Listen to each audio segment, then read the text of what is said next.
you sexy mofos. Welcome to Monday, March 21st, 2016, and also welcome to Richard Rants with your host, this handsome sumbitch, Richard Gustafson.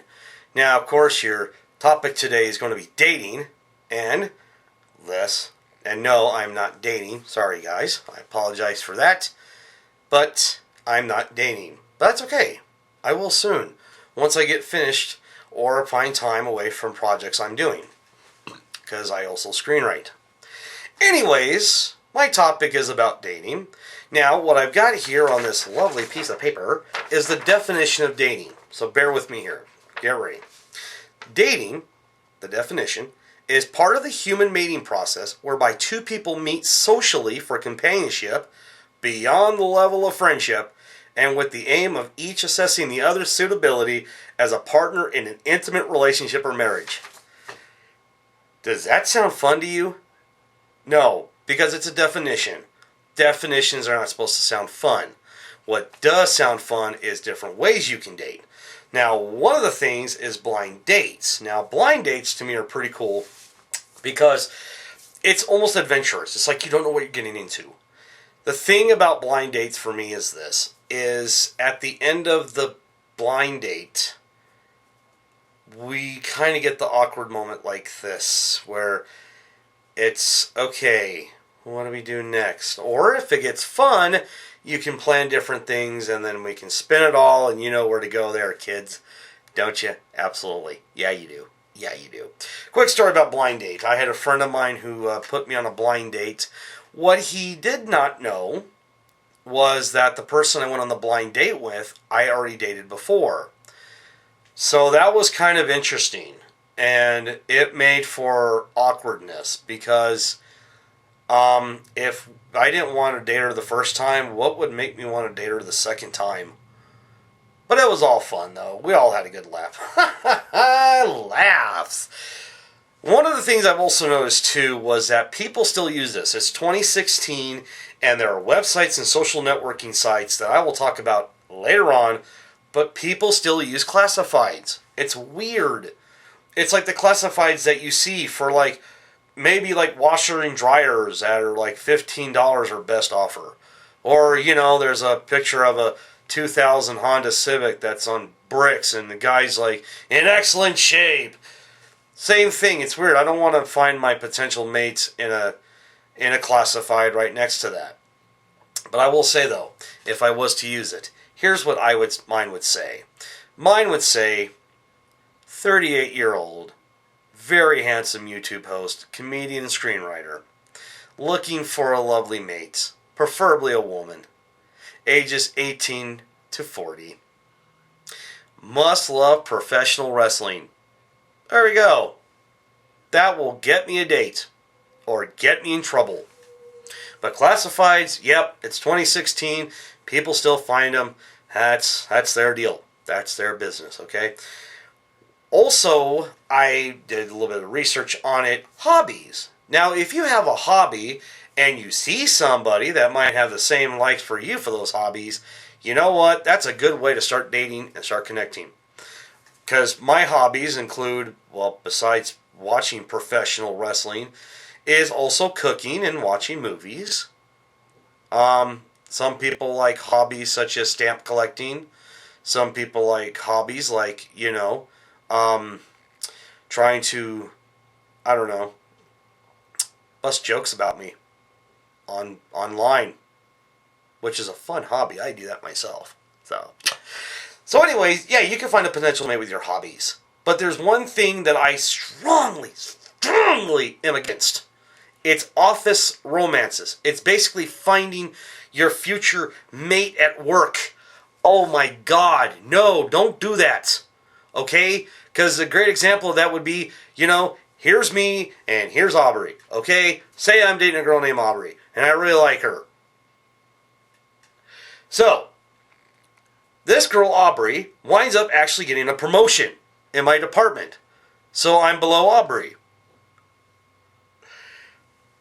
Being below Aubrey is fun in the bedroom sense, but not fun in the work sense. Because she's got to be my boss. And Again, that's fun in the bedroom, but not fun in the office. Because it's bad enough that you've got drama anyways because you're doing a working job. You got to actually now listen to your girlfriend who's your boss, and that creates all sorts of trouble. So what I do is, this is me. If you like office romances, you also like pain and punishment. So, my thing is that next time, if you really want to be very smooth at the office, be with the woman you like at that office, at your workplace. I want you to take a deep breath and then go, not today, Satan, not today. Mister. And then go back to your job. There you go. I think we handled that nicely. So, in regards to the social media and social networking sites, I don't know, and I don't like those. I like them as friends and, promoting shows and things like that, but I don't like them for writing dates. Like Facebook. I mean, Facebook can be all sorts of trouble. Like, legitimately all sorts of trouble. I mean, that thing is just, God. I prefer, if I dated somebody, to introduce them to my parents or to my family or my friends in person if they're not already friends. That's great.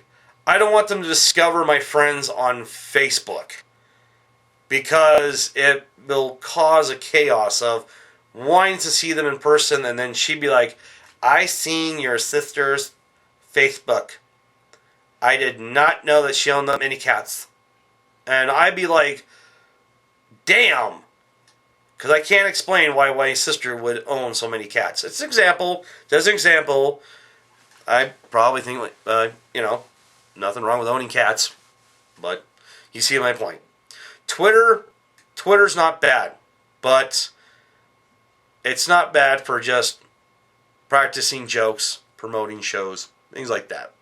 Find a potential mate on Twitter? No, that's not good. I'm not a fan of that either. It's pretty disturbing. So, that leaves us with, Snapchat, which, when that began and I seen that, was very perverted. And it might still be perverted today, but probably not. So, whatever. But there is a site called Tinder. Now, I use Tinder. Tinder was very cool to me because I use that to find potential mates. The only problem I have with Tinder is that there's some people that really don't know that Tinder is used for dating. They want to do companionship or friendship. If you want that, go to Twitter or go to Facebook. Tinder is used for dating. And then there's married people on Tinder. No, stay off of it. It's not for married people. Gracious. And if you got problems with your mate, control that first, then get on Tinder. Man. Whew. My goodness. Tinder creates problems. Hell, all technology creates problems. And speaking of the technology that we have today, the websites that are out there are freaking weird. And they're designed for specific things. Like an example for me would be farmersonly.com. We've seen the commercials. The person who probably put that together probably sat there one day and said, you know what? I don't like being around these animals. I want to be around humans. I want to create this site. Ta-da! And a little jingle came with it. Another site that I checked out too was JDate, which is actually a dating site for Jewish people, which really isn't that bad. I mean, if the lady likes you for wearing a little cap that's about 20 sizes too small, hey, there you go. Go with her. Be with her. Date her. Do whatever. Another site that really kind of disturbs me a little bit is christianmingle.com. Now, Christian Mingle, there's nothing wrong with that, and I'm sorry if I'm touching my eye, but Christian Mingle kind of makes you wonder, are they legit? I mean, yes, do you really enjoy reading the entire Bible in one night? If you do, all power to you. But you need to get out sometimes and enjoy life. That's just me. Now, I talked about blind dates earlier. And this goes into my next topic, which are friends and family being matchmakers. Friends and family, I have no problem with. I like when they come up to me and say, hey, Richard, here's this girl I want you to meet. Maybe you guys can get together. I kind of miss that because I haven't had that in a while. Maybe I need friends. Anyways, it's a great thing because it shows that they care. It's like, hey, you know what? Richard should not be lonely anymore. I'm going to hook him up with Susie at my workplace. But make sure that me and Susie ain't working in the same place. I'll say that. But it's really neat, you know? And then, of course, whatever your preference is. If you have family who likes to hook you up, that's great. Family members may know a little bit more about you than your friends. And that can be sometimes even, that actually is kind of a lazy thing to do. And it actually works out some of the times. So I'm a component of that. I'm a component of those matchmaking things, you know, where your friends and your family can hook you up. I like that. That's good. What I don't like, though, are some of the things that used to be in the past. Now, there's phone dating. Now, some of you are old enough watching this video will remember the days when people used to call up the dating hotline services. 1-800-MEET-ME or whatever it's called. Story about that. I called one of those one time when I was about 10, so that should date myself here. The thing about it was that they charge you, obviously. So, of course, the old first minute's 99 cents, $2.99 each additional minute. So the person answers, hi, my name's Olivia. What's your name? Now, imagine being 10 years old, and I'd be like, my name is Richard. So it's like trying to do a low voice, but still have a high voice, going through puberty. Then she'd say, ew, that's a nice name. Are you 18 or older, sport? And then you'd be like, hey, yes, I am. I'm 18 or older. And then I heard in the background a female's voice saying, get off that phone. That voice was my mother. And I got grounded for $25 worth of conversation with Olivia. It's a story. So that was so 80s. That's how people found dates in the 80s. In the 90s, there was video dating services. So, like I mentioned earlier, how I did my little classified, that's what somebody would do on a video. And then they would, makes me think of like picking out remember the old Blockbuster videos? It'd be like picking that out, you know? Be like, what should I rent tonight? What should I rent? Oh, I'll rent this Asian chick. Boom! That's what it felt like. And that sounded icky. Because it does sound icky. It does. Sounds really icky. So, but what I also did do for this, excuse me, what I also did for this topic today was I discovered a few ways that the people around the world did their dating sites, and I was going to pick 5 spots, and I picked 4. It was Japan, Italy, Korea, and Australia.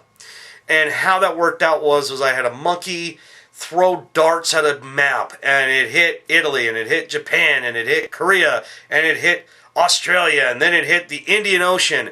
And I looked at that monkey and I said, wait, nobody lives in the Indian Ocean. And the monkey just threw a banana at me, and then I hadn't seen it since. So if you see a monkey wearing suspenders and a old Hulk Hogan bandana, bring him back to me. I miss Clyde. Anyways, so when I discovered all this, I wanted to give you guys a little brief of what they usually do. So for Japan, for example, they got something called Omiai, which is a really cool bitchin' anime name, but it's the name of it, the term of it. Now, they call it a ritual. It's where you get your information, you give it to a matchmaker, a professional matchmaker, and they set you up with somebody. And like I said, they called it a ritual. Why? That's matchmaking, period. I don't care what you call it.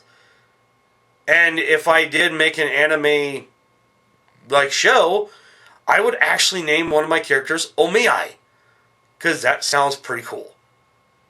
Another thing I like to do with Italy is Italy maintains, well, I'll talk about Italy. I do like Italy, their food.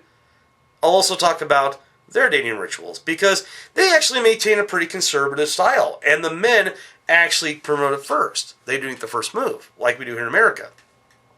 Now, I don't know about you, but in Italy, one of the customs is it's okay for relatives to go on the dates with you.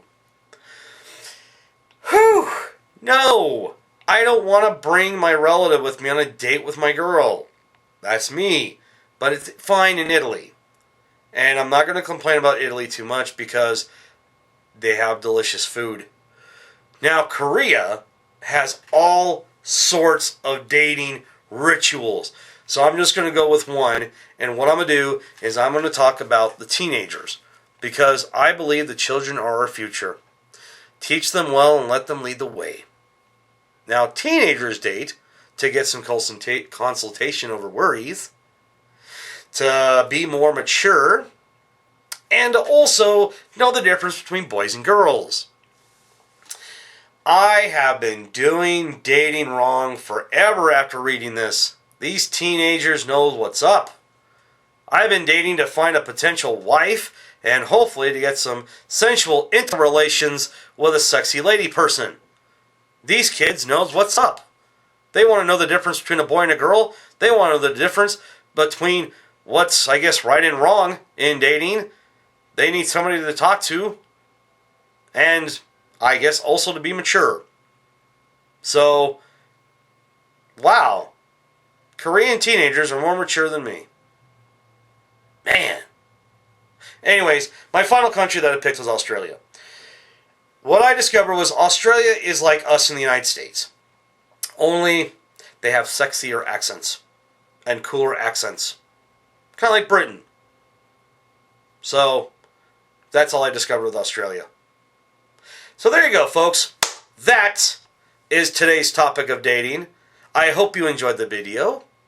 What I want you to do, if you have an opportunity, give it a thumbs up, give it a thumbs down, or you can leave a comment. Any comment will do. That's fine. I want to thank you, beautiful, sexy, fine-looking mofos, for watching this program today. And I will see you next week at this time. Take care. God bless. Enjoy the rest of your week. And enjoy Easter weekend. Take care.